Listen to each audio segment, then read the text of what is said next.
Era uma pessoa livre? Você se considera alguém que possui liberdade? Porque muito provavelmente você não é. E, bom, a humanidade inteira é escravizada. Olha só. A gente tem uma ilusão que lá em 1888 acabou a escravidão. Mas nós somos completamente dominados. Completamente dominados. Tanto a um nível macro como micro. Existe uma ilusão de que você tem o poder de escolha na sociedade, mas você não tem. A sua opinião ela é irrelevante, né? O que você acha ou deixa de achar é irrelevante. O que 500 e poucos deputados acham é que é relevante. Então, ao nível macro, você não tem muito poder e você deve obedecer, simplesmente. Obey me, me obedeça. Agora, mesmo ao nível micro, você também não é livre. Porque para pensar. Se a gente for pensar a um nível de relação de trabalho, por que a escravidão acabou? As pessoas têm a ideia de que a escravidão acabou porque o ser humano ele teve um lapso moral. Não foi por causa disso. A escravidão ela acabou porque o serviço se tornou mais complexo. E você pode obrigar um escravo a trabalhar. Você pode obrigar até uma certa produtividade do escravo. Mas você não pode obrigar o escravo a aprender, se aperfeiçoar, se capacitar para poder fazer um trabalho que você quer. Porque no momento em que esse escravo ele se torna importante numa cadeia de produção, eles podem simplesmente tentar revoluções, boicotar a cadeia de produção. Então, não é à toa que a libertação dos escravos vai vir lá para os idos do século XVIII. É quando você tem a Revolução Industrial na Inglaterra e você tem um processo de complexibilização do trabalho maior, que você vai ter a abolição da escravatura na Inglaterra e a posteriori no resto do mundo. Existe a escravidão no Brasil, ela foi acabar em 88 só, 1888, porque existia ainda uma resistência das elites brasileiras em relação a isso. Por quê? Ela advinha até de um outro problema. As oligarquias brasileiras, elas tinham um problema de não querer que a industrialização viesse para o Brasil. A época de Dom Pedro II, se me lembro bem, a industrialização ela chega nos Estados Unidos e Dom Pedro tenta trazer as máquinas a vapor para o Brasil. Só que as elites brasileiras brecam Dom Pedro porque dizem que isso vai desestabilizar a força deles, e realmente desestabilizaria, né? Alguns mais inteligentes, poderiam simplesmente se adaptar e eles se tornarem os grandes produtores.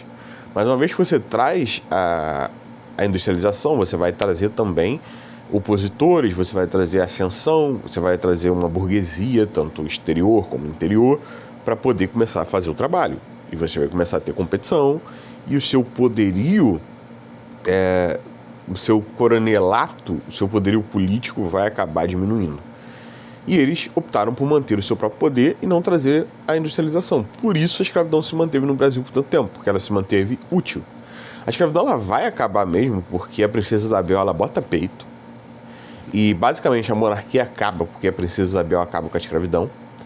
Mas, além disso, a escravidão ela vai acabar porque a princesa Isabel achou que conseguiria, dado que a Inglaterra estava fazendo força, criando embargos e tornando o tráfico negreiro uma coisa extremamente cara.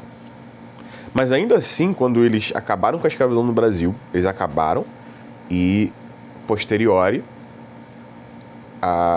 ao golpe da República, e eles xingam a monarquia no Brasil. Até hoje, a monarquia ela nunca voltou, porque as mesmas elites que fizeram continuam no poder até hoje. Se você for procurar as famílias que estavam lá na proclamação da República, você vai se surpreender, né? É uma parte oculta da história do Brasil que a galera não pesquisa simplesmente. Mas procura as famílias que estavam lá. Olha os sobrenomes das famílias, que você vai se surpreender com algumas coisas. A monarquia ela sai, beleza? Fica-se a república, muito mal desejada. Os negros eles vão para uma favela, para a primeira favela, que é a favela da... Caramba, esqueci o nome agora. Da Providência, Morro da Providência. Eles vão pro Morro da Providência esperando uma providência do Estado para a situação deles. Eles não têm empregos, eles não têm nada. E aí começa um processo paulatino, mas que vai se tornando cada vez maior, de gentrificação, né? Favelizações. E bem a posteriori, mas bem a posteriori mesmo, né? Você vai ter insurgindo dentro das cadeias um movimento comunista, ao mesmo tempo criminoso, da Falange Vermelha, que depois vai virar o Comando Vermelho aqui no Rio de Janeiro, e que vai começar a aspirar a criminalidade no Brasil todo, vai chegar a se espalhar, a época de Fernandinho Beiramar, no Brasil inteiro. Posteriori vai nascer o PCC, né? Enfim, todas essas entidades, todas essas alas de governo, essas alianças e etc., elas vão surgir desse papo de libertação dos escravos e, na verdade, pra gente, o fim da monarquia ele foi uma merda.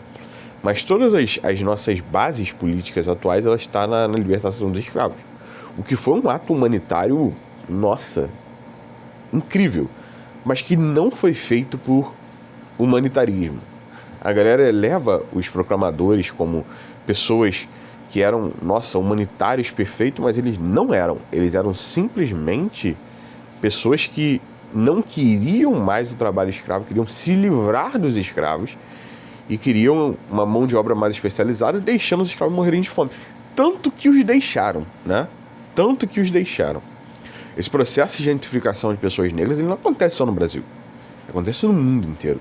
Eles simplesmente abandonam os negros para lá, né? Abandonam os escravos, abandonam todo mundo que está ali à margem, e eles cagam para aquelas pessoas e deixam essas pessoas morrerem de fome. Elas se tornam nada. E aí a mão de obra europeia, pobre principalmente, ele insurge agora com uma mão de obra capacitada. Também é um salário de fome, mas não é mais escravo, é, entre aspas, livre, e deixa seus negros morrerem. Não tinha visão humanitária em lugar nenhum. A visão era ela tipicamente comercial, tá? E aí se liberta e cria-se essas bolhas. Mas veja bem, à medida em que os processos da burguesia eles vão crescendo, eu não sou comunista, né? Já dizendo aqui, claro, mas Marx faz uma análise muito boa. A galera ela tem essa parada de análise de lados opostos, e eu não sou um cara comunista, não acredito que o comunismo dá certo, pelo contrário, acredito que o comunismo ele é uma desculpa satânica para o controle da população. Mas que, para além disso, a análise do Marx foi correta, tá? É a resposta errada, mas a análise certa. Você tem um grupo de pessoas, que são os burgueses, detendo os meios de produção e criando acúmulo de capital através do processo de mais-valia. Como é que funcionava isso? Eles pegavam o pessoal para trabalhar, pegava desde crianças, né, durante aí os primeiros períodos da Revolução Industrial, botava para trabalhar 12 horas, 13 horas, pagavam um salário de fome, e todo o processo de tempo vendido e produtividade, eles revertiam, né, em vendas. Você vai ter um micro aumento de salário a partir do Fordismo, porque Ford tinha uma cosmovisão de que quem trabalha tem que ter a possibilidade de conseguir comprar. Então ele aumenta o salário, mas também não é por amor, para aumentar a própria venda do produto dele. Ele queria que o carro ele fosse um bem espalhado e não só um bem de luxo. Ele queria ganhar mais dinheiro através das massas. E aí ele faz esse novo processo de puxar, aumenta o micro de salário, mas para isso daí. E a gente chega no nosso platô atual. Nós não recebemos chicotadas, né? Não vivemos numa senzala, não comemos restos. A nossa vida ela não é nem de longe a de um escravo. Nós vivemos muito melhor do que os escravos. Mas nós também não somos livres. Ora, um brasileiro hoje que está ganhando aí 3.000, 3.500 reais, 4.000 reais, como é que ele está vivendo? Para pensar que você vai financiar uma casa e você vai financiar ela durante 35 anos. Você vai comprar uma casa e você vai pagar 3 para o banco. E essa ainda é a sua melhor opção, porque se você não financia, a forma que o mercado ele é feito, você não vai conseguir ter casa se você for pobre, se você não financiar. Talvez se eu construir em cima da tua mãe, aí beleza, são outras opções. Mas via de regra, para um cara, né, que vai querer comprar sua própria casa separada, é o financiamento.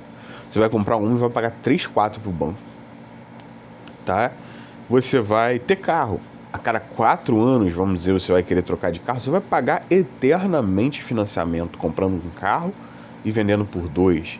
Perdão, comprando um carro, pagando por 2 e vendendo por meio, né? Porque o carro ainda vai se desvalorizando, para você poder se transportar. Mas para pensar, você está comprando aquele carro para você poder se transportar até o seu trabalho com o mínimo de conforto, né? Com o mínimo de conforto. Aí você tem uma casa para você morar e você tem o teu salário e acima disso você paga imposto. Eu fiz um dado aí que é muito interessante. Se você pegar o seu salário real, que é o seu salário sem impostos, né, sem retirada nada do governo, você já tem um boom. Quem está ganhando 3 vai para 4, né? Foi feito um cálculo aí que se você eximir todos os impostos, tudo que o brasileiro paga de imposto é mais ou menos 40% do que ele ganha ou deveria ganhar por mês. Você tira esses 40% aí, você fica com 60%. Em cima desses 60% que você recebe, porque 40% você já perdeu para o Estado, olha só que loucura, por causa de 20%, a gente fez uma revolução no Brasil e proclamamos a monarquia brasileira, né? Nós fomos lá no 7 de setembro e fizemos a nossa revolução. Nós pagamos 40% para o Estado brasileiro.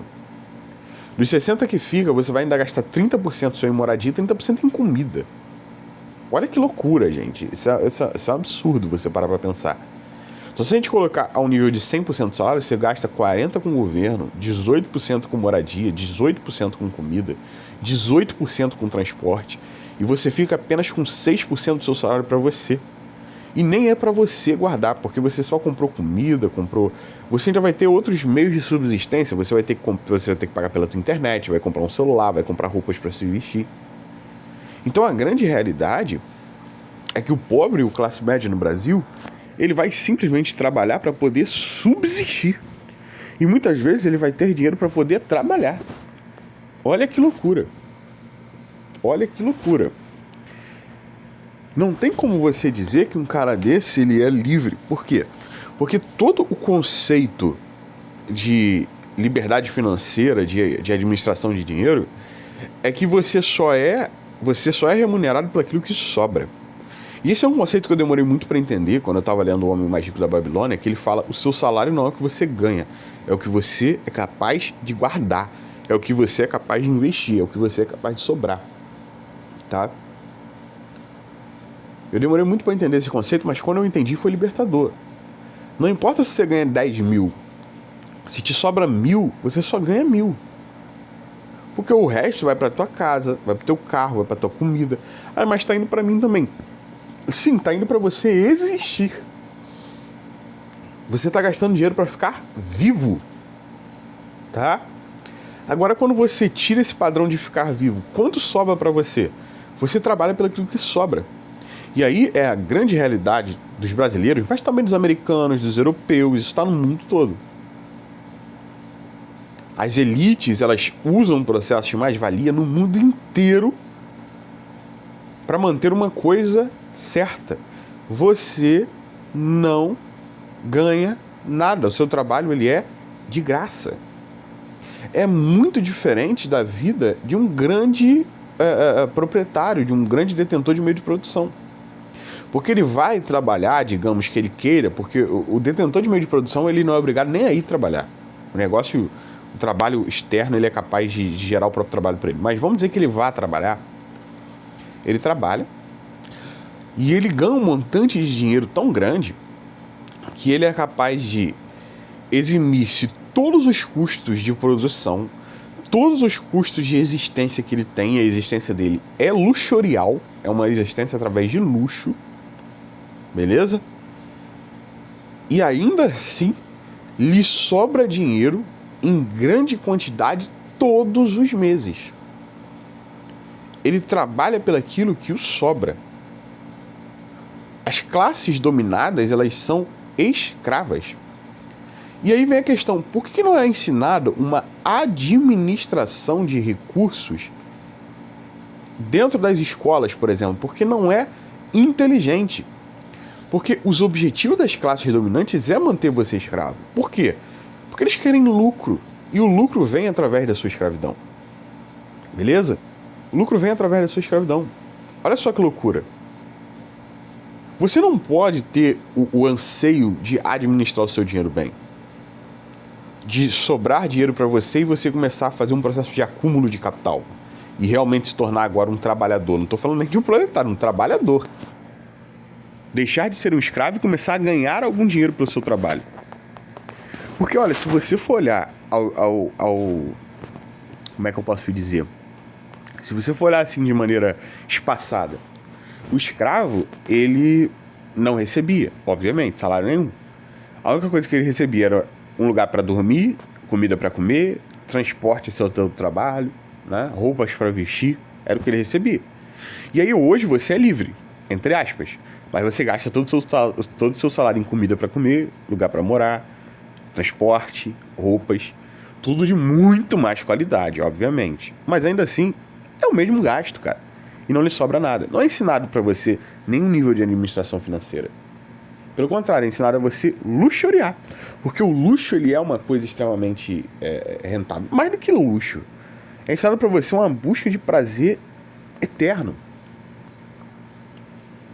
Então, como é que você pode se dizer livre se você é escravo de próprios vícios, cara? Olha que loucura, olha que loucura. Você não é livre se você bebe, você não é livre se você fuma, você não é livre se você come fast food, você não é livre se você come doce. Você não é livre se você não se exercita. E as pessoas têm essa ideia. Eu gostei muito de um vídeo, depois vocês procurem ele, do Cariani falando com ai, meu Deus, o Igor do Flow. O Igor falando, poxa, mas eu guardo a minha liberdade de poder comer o que eu quiser, beber. E o Cariani falou, cara, você não é livre. Eu sou livre. Eu sou livre. Isso é uma coisa que a galera não gosta muito de falar, porque é um conceito até um pouco cristão, né? Que é o conceito de vício e virtude, né? Qual é a diferença? Usa-se muito a palavra hoje em dia hábito, né? Hábito, né? Você tem que... O hábito. Mas o que é hábito? É todo o comportamento que você faz todos os dias. Então, tanto o vício, ele é hábito. O hábito é uma coisa que você faz rotineiramente. Você tem um ciclo de fazer. O vício também é. Se você bebe todo final de semana e esse é seu vício, é um hábito seu. Mas eles tiraram uma palavrinha, né? Eles tiraram uma palavrinha do nosso dicionário por ser uma palavrinha cristã. Virtude. Vê que começa até igual. Vício ou virtude.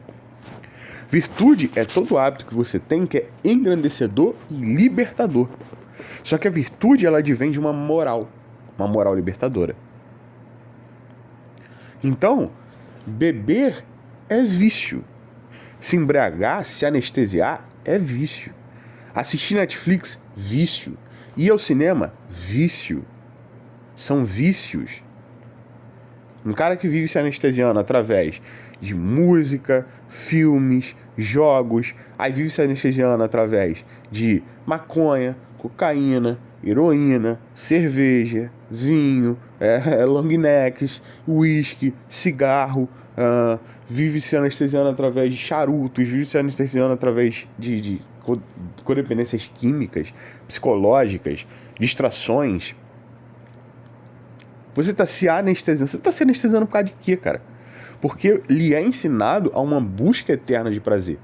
Mas a verdadeira virtude e a verdadeira liberdade é quando você resiste a tudo isso. É quando você não é livre quando você bebe. Você é livre quando você não bebe. Quando você não fuma.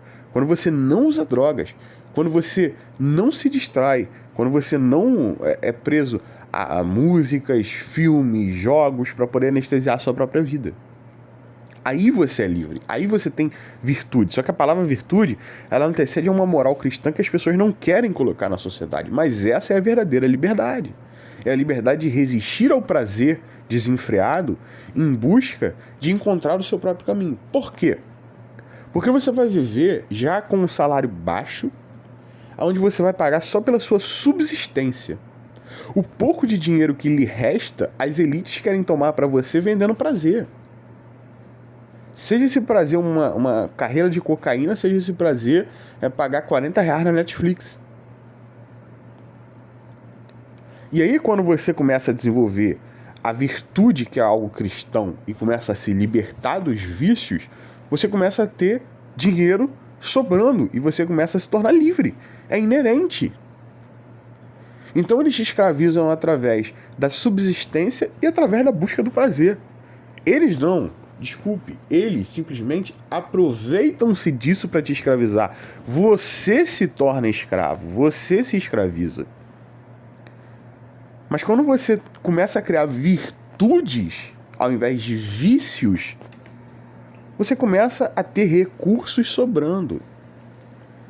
E aí você começa a entrar em um outro módulo de pensamento, que é o seguinte: poxa, se eu já tenho um carro para andar, por que eu vou ficar trocando de carro de 4 em 4 anos? Por que eu vou ter essa atitude bovina, vicial, de querer mostrar um ego, um status, de parecer maior? Não, eu tenho meu golzinho anda, eu não vou ficar trocando. Ao invés disso, o que eu estaria gastando de dinheiro para poder trocar, eu vou ficar amortizando meu financiamento. Por que eu vou ficar assistindo, pagando dinheiro para Netflix, Amazon, Telecine, pagando TV a cabo? Para que eu vou ficar pagando 18 mil teras de internet, pagando um montão de jogos, gastando dinheiro pra caraca? Por que eu vou ficar bebendo? Por que eu vou ficar fumando? Por que eu vou ficar usando drogas? Por quê? Eu não vou fazer nada disso. Eu vou pegar todo esse dinheiro e eu vou me libertar do banco, me libertar da dívida. Eu vou pagar tudo que eu devo no meu cartão de crédito. Eu vou pagar todo o empréstimo que eu tenho. Eu vou pagar o financiamento da minha casa, eu vou amortizar. Aí o cara vai lá em 10 anos quita o financiamento. Aí o cara agora não paga mais casa, não paga mais carro, começa a lhe sobrar dinheiro, ele começa a fazer o quê? Acumular capital. Começa agora a se tornar alguém livre. Começa a ter prazeres reais, cara. Comer uma comida real, viajar, conhecer um lugar, conhecer cultura, desenvolver-se como um homem, ter prazeres reais e acumular capital e se tornar livre. E colocar, como diria o livro O Homem Mágico da Babilônia, o ouro para trabalhar para você. E agora você não se torna mais escravo, mas você começa a ter escravos, né? Seja emprestar dinheiro para o governo, seja emprestar dinheiro para uma empresa, né? Você começa a ter itens que trabalham para você e não você simplesmente trabalhando para eles. Até que, inevitavelmente, você chega a um platô que é a liberdade financeira. É o momento onde você não precisa mais trabalhar para viver, você vive sem o seu trabalho. E você agora precisa simplesmente, você trabalha para luxo, você trabalha para aumentar as suas virtudes, para ter uma vida mais gostosa, né? Seja para aumentar o seu patrimônio financeiro ao mesmo tempo para poder viver uma vida gostosa, para poder viajar, para poder conhecer lugares, culturas diferentes, para poder ver o mundo de uma outra forma, para poder, sei lá, desenvolver-se de todos os itens possíveis. Essa é a verdadeira liberdade. Até que você tenha o domínio dos seus próprios ímpetos e consiga vencer os seus vícios, até que você tenha o domínio da sua própria vida e não seja um escravo daquilo que a mídia vai te propor, você não é um homem livre. Você não é um homem livre. Você só tem atitudes bovinas. Você só tem atitudes bovinas. Tá? A maioria das pessoas, elas são NPCs na vida. O cara vai pro colégio porque a mãe mandou. Depois vai pra faculdade porque tem que ir. Depois vai pra trabalhar porque tem que trabalhar. Aí como é que ele vai gastar o dinheiro? Ele vai comprar uma casa porque tem que comprar, vai comprar um carro porque tem que comprar, vai comprar roupas porque tem que comprar, vai pra festa porque todo mundo vai comer, vai beber, vai fazer sei lá o que, vai gastar porque todo mundo gasta. Atitudes bovinas, cara. Todo mundo bebendo, fumando, todo mundo se drogando. São atitudes bovinas. Inclusive, até a própria quebra do cara ter uma estabilidade familiar é uma atitude bovina. É muito mais caro viver na putaria do que você ter um relacionamento estável e ter uma única pessoa ali na tua vida fazendo sexo com você. Mas ninguém quer isso, cara. A sociedade é desenhada para que as pessoas elas busquem o prazer acima de tudo. Então, tanto o homem quanto a mulher estão buscando prazer. E esse prazer, ele vai dar instabilidade ao invés de estabilidade nos relacionamentos.